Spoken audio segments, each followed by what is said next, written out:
17 seconds after 8:15, on the clear, bright morning of August 6, 1945, an atomic bomb was dropped on Hiroshima, Japan. The pilots of the United States Air Force's 509th Composite Group could see flowers in the gardens below.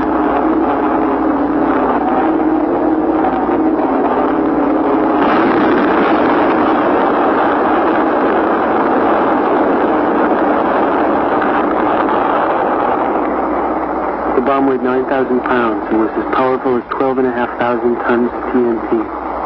The bomb exploded within 100 feet of the target. The fireball was 18,000 feet across. The temperature at the center of the fireball was as hot as the surface of the sun. Near the center, people became nothing. Near the center, there was no sound. The light from the bomb flashed whiter than any white, like a sheet of traveling sun. Eyes turned up to the bomb melted. Within 9 seconds, 100,000 people were killed or doomed, and 100,000 more injured. Within 9 seconds, the city caught fire. Asphalt and steel burned like paper. Then the day grew black with smoke and dust. Over the city rose a cloud of smoke 40,000 feet high. 2 hours later, drops of black rain, the size of marbles, began to fall. Remember, I remember. A big light comes, very strong light. I never see so strong. I do not know what is happening. My friend, she and I are always together, but I could not find her. So dark it gets, so red like a fire. All is smoking dark red. I cannot see anyone. Many people run. I just follow. Pretty soon like fog, red fog, then gray, and people down all around me. Many people look so awful. Skin come off, just awful. Makes me so scared, so afraid. I never knew such hurt on people, not human. I think if I'm in hell, it is like this. No faces, no eyes, red and burned over things, like women's hair, dusty and smoking is burning. Many people go into the river. I watch them.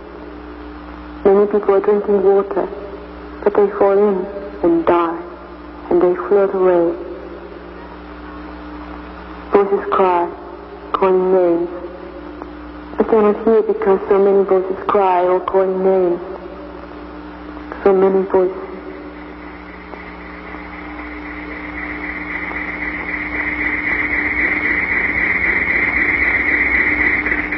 The light from the bomb created permanent shadows, burned into wood, and etched onto stone. Leaves, flowers, and men disappeared, but their shadows remained.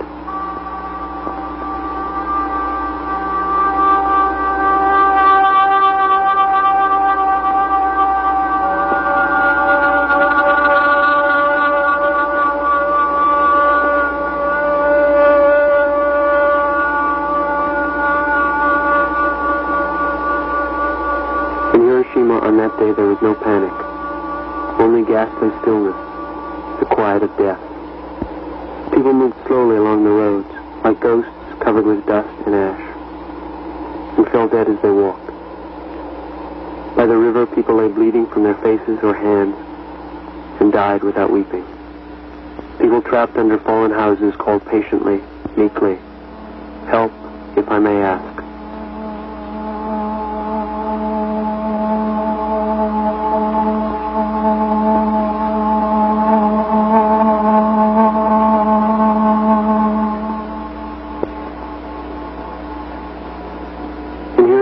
On that day, half the doctors were killed. At the hospitals, between 3,000 and 10,000 people came each day for help, and each day, 2,000 of them died. They were buried together because there were too many to bury separately.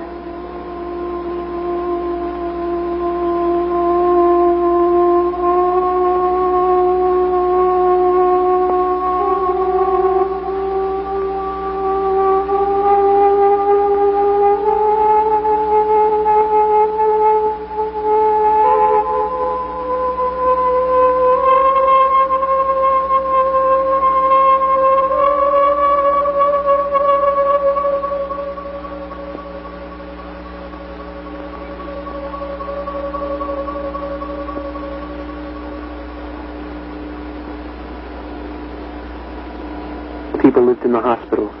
They had no other place to go. The center of Hiroshima was a reddish-brown scar 4 miles square. Between fallen buildings lay crumpled bicycles and shells of streetcars, halted in mid-motion. On piles of rubble and ash, children placed handwritten signs. Sister, where are you?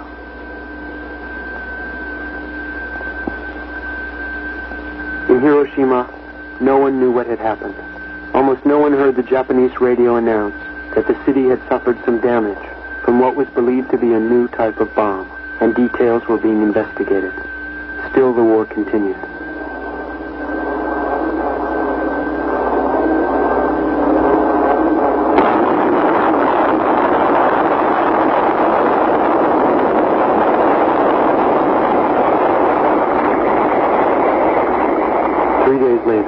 On August 9th, 1945, on a hot summer morning, calm, bright, and windless, at 2 minutes after 11 o'clock, another atomic bomb was dropped on Nagasaki, Japan. The descent lasted 40 seconds. The bomb exploded several miles from the target. In a single instant, 50,000 people died. Near the center, there was no sound.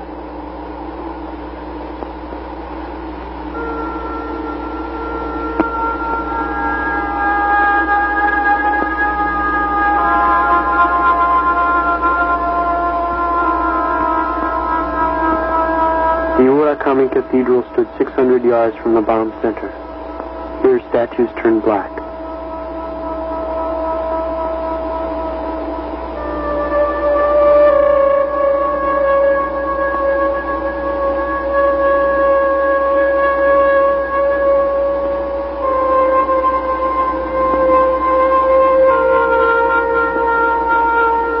The Mitsubishi factory stood 900 yards from the center. Here, 6,200 men were killed or injured.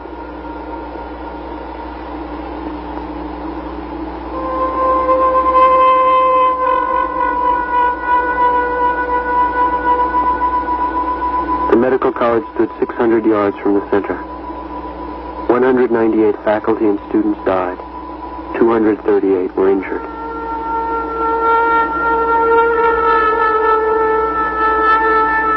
The Nagasaki Penitentiary stood 300 yards from the center. 140 prisoners died in their cells.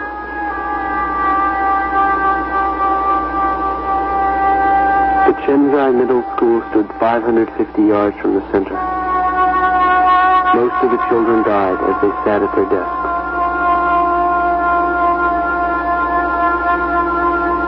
"650 yards from the center, trolley cars blew off their tracks. Passengers began to scream, and then the cars ignited and burned.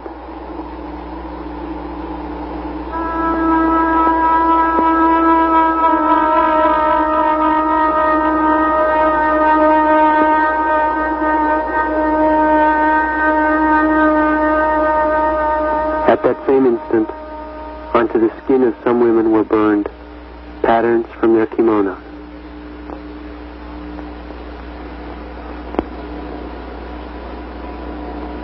On the 8th day after the bombing of Hiroshima, on the 5th day after the bombing of Nagasaki, the war between Japan and the United States ended. It was August 14th. On the 12th day, wounds that had not healed began to open wider. And on the 14th day, as they stood before their mirrors, women saw their hair come out in handfuls in their combs.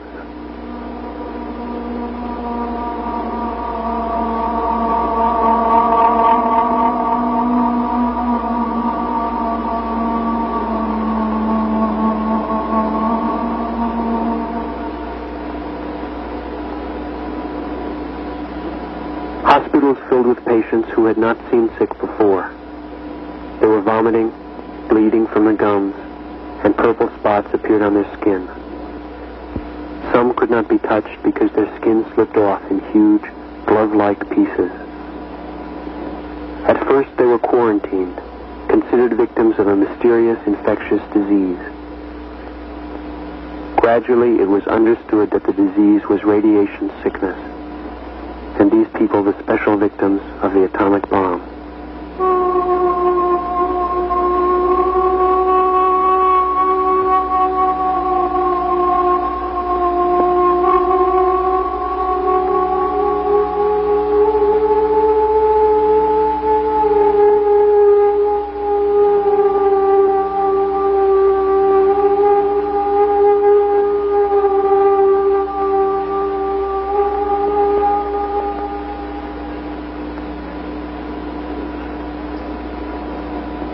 By the 20th day after the bomb, vegetation began to grow wildly in the wreckage of the cities.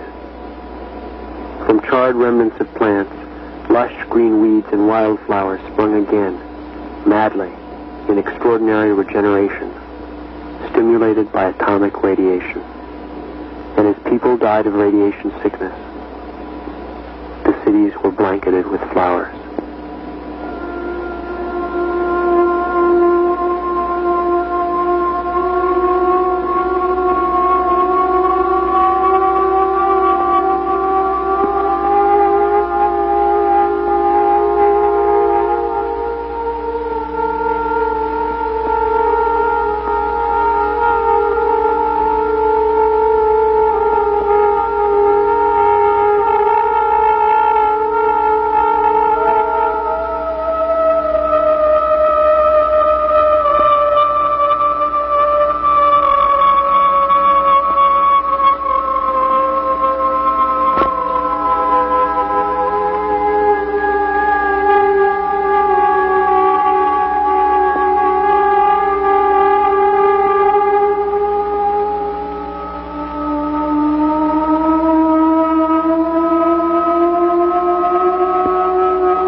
One of the inventors of the bomb said, "I knew the world would not be the same.